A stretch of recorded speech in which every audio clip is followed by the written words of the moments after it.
To begin with, I just want to say thank you to the outstanding officials behind me who have been on the ground working 24/7 since this flood happened. It begins with outstanding leadership from the top with Governor John Bel Edwards, and we very much appreciate all the outstanding work he's done. His better half, the First Lady of Louisiana, I know has been by his side every step of the way, and we are grateful for her. I know they've got their own cleaning up to do because the governor's mansion was flooded as well. In addition, I want to acknowledge Senator Bill Cassidy, Senator David Vitter, Representative Garrett Graves, Representative Cedric Richmond, the mayor of Baton Rouge, Kip Holden, and somebody who I can't brag enough about, one of the best hires I made as president, the administrator of FEMA, Craig Fugate, who has done such an outstanding job, not just in dealing with this particular incident, but has really rebuilt FEMA so that there's a change of culture. And everybody knows that when a disaster happens, FEMA's going to be there on the ground cooperating with state and local officials rapidly and with attention to detail and keeping the families who've been affected uppermost in their minds. So we very much appreciate everything Craig's done. It's hard, by the way, for Craig to be here because he's a Florida Gator, and he's been seeing a lot of LSU t-shirts as we've been passing by.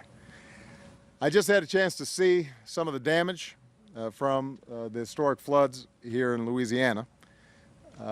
I come here first and foremost to say that the prayers of the entire nation are with everybody who lost loved ones. We are heartbroken by the loss of life. There are also people who are still desperately trying to track down friends and family. We're going to keep on helping them every way that we can. As I think anybody who can see just the streets, much less the inside of the homes here, people's lives have been upended by this flood. Local businesses have suffered some terrible damage. Families have, in some cases, lost homes. They've certainly lost possessions, priceless keepsakes. I was just speaking to a young woman whose husband died shortly after the birth of her second child, and she was talking about how her daughter was trying to gather all the keepsakes that she had in her bedroom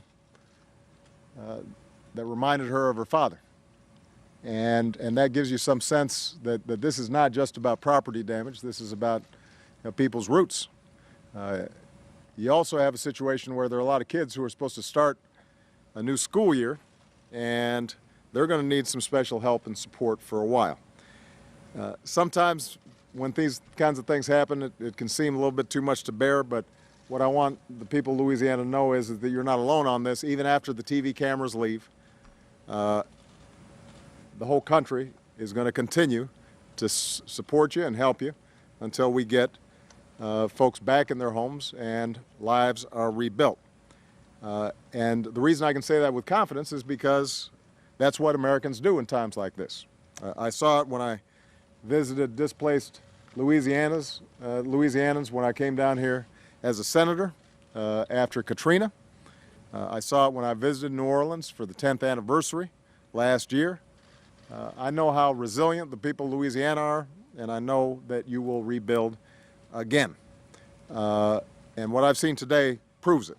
I want to thank all the first responders, the National Guard, all the good neighbors who were in a boat going around and making sure people were safe, showing extraordinary heroism and in some cases risking their own lives. Governor Edwards, the state of Louisiana, the city, the parish governments, they've all stepped up under incredibly difficult circumstances.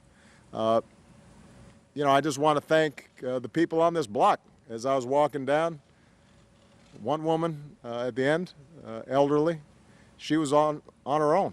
She had just lost her daughter.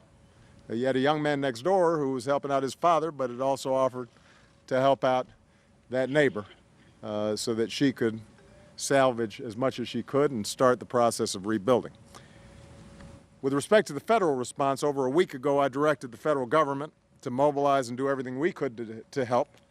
FEMA Administrator Craig Fugate arrived here a week ago to help lead that effort.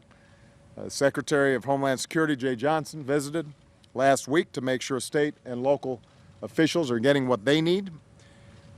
To give you a sense of the magnitude of the situation here, more than 100,000 people have applied for federal assistance so far. As of today, federal support has reached $127 million. That's for help like temporary rental assistance, essential home repairs, and flood insurance payments. FEMA is also working with Louisiana around the clock to help people who are displaced by floods find temporary housing. And any Louisiana family that needs help, you can find your nearest disaster recovery center by visiting FEMA.gov or calling 1-800-621-FEMA. I'm going to repeat that, FEMA.gov or 1-800-621-FEMA.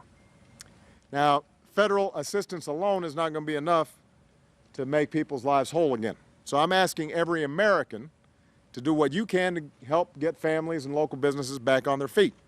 If you want help, Governor Edwards put together some ways to start at volunteerlouisiana.gov. That's volunteerlouisiana.gov. And the reason this is important is because even though federal money is moving out, volunteer help actually helps the state because it can offset some of its costs. Obviously, private donations are going to be extremely important as well. We want to thank the Red Cross for everything they're doing, but there are a lot of private philanthropic organizations, churches, parishes around the state and around the country who want to help as well. And that's how we're going to make sure that everybody is able to get back on their feet. So let me just remind folks, sometimes once the floodwaters pass, people's attention spans pass. This is not a one-off. This is not a photo op issue. This is how do you make sure that a month from now, 3 months from now, 6 months from now, people still are getting the help that they need. I need all Americans to stay focused on this. If you're watching this today, make sure that you find out how you can help. You can go to volunteerslouisiana.gov or you can go to FEMA.gov. We'll tell you, we'll direct you. You can go to whitehouse.gov and we'll direct you how you can help. All right? But we're going to need to stay on this because these are some good people down here. We're glad that the families I had a chance to meet are safe, but you know, they got a lot of work to do, and they shouldn't have to do it alone. All right? Thank you very much, everybody. God bless. Thank you, Mr. President. Thank you. Do you believe more will be needed from Congress in terms of emergency spending? You know, we discussed that on the way here. What you have is, you know, the Stafford Act provides a certain match. A lot of the homes have flood insurance, but a lot of homes don't. And what Craig Fugate is doing, what I instructed him to do from the start is let's get money out as fast as we can because we know that there's going to be a certain amount of assistance that's going to be forthcoming. So there's no point in waiting. We kind of make initial estimates and we start pushing stuff out. That helps us and helps the governor and all these officials here do their jobs. And then what we have to do is, as we fine-tune exactly what's needed, when we know, for example, how much permanent housing is going to have to be built, when we have a better sense of how much infrastructure has been damaged, what more we need to do in terms of mitigation strategies, that's when Congress, I think, may be called upon to do some more. Now, the good news is that you got 4 members of Congress right here, and a number of them happen to be in the majority. So I suspect that, you know, they may be able to talk to the Speaker and talk to Mitch McConnell, but in part because of the fine stewardship at FEMA, and frankly, because we've been a little lucky so far, and I'm going to knock on some wood in terms of the amount of money that's gone out this year, FEMA has enough money for now to cover the costs that can be absorbed. The issue is going to be less what we need to do in terms of paying for the short term. It's going to be the medium term and the long term rebuilding. Congress should be back in session right after Labor Day. By that time, we'll probably have a better assessment. And in the meantime, lawyers at FEMA will be examining what statutory flexibility we've got. And I know the governor's been right on top of making sure that Louisiana gets everything that it can get in order to help rebuild. Mr. President, do you worry about that fight becoming politicized and the trip here becoming politicized? No, I don't. First of all, one of the benefits of being 5 months short of leaving here is I don't worry too much about politics. The second thing I have seen historically is that, you know, when disasters strike, that's probably one of the few times where Washington tends not to get political. You know, I guarantee you, nobody on this block, none of those first responders, nobody gives a hoot whether you're a Democrat or a Republican. What they care about is making sure they're getting the drywall out and the carpet out, and there's not any mold building. They get some contractors in here and they start rebuilding as quick as possible. That's what they care about. That's what I care about. So, you know, we want to make sure that we do it right. We want to make sure that we do it systematically.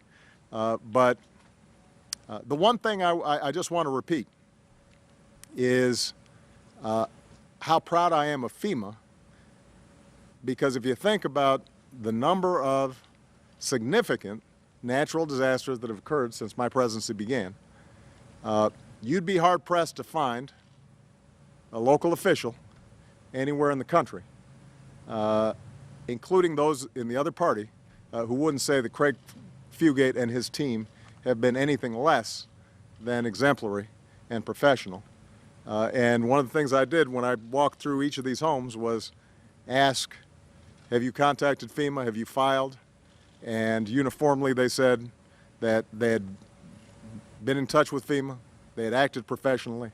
Some of them had already been out here for inspections.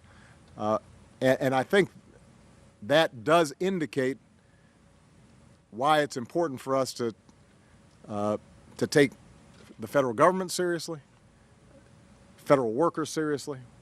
There's a tendency sometimes for us to bash them and to think that they're these faceless bureaucrats. But when you get into trouble, you want somebody who knows what they're doing, who's on the ground, working with outstanding officials, and that's true whatever party. And I could not be prouder of the work that FEMA's done. That doesn't mean that there aren't going to still be folks who need more help and that we're not going to have some constraints statutorily and Congress isn't going to have to step up. But it does mean that the basic backbone, the basic infrastructure and architecture that we have in terms of disaster response, I think has been high quality. And I'm very proud of them for that, and I want to publicly acknowledge that at the moment. All right? Thank you, guys.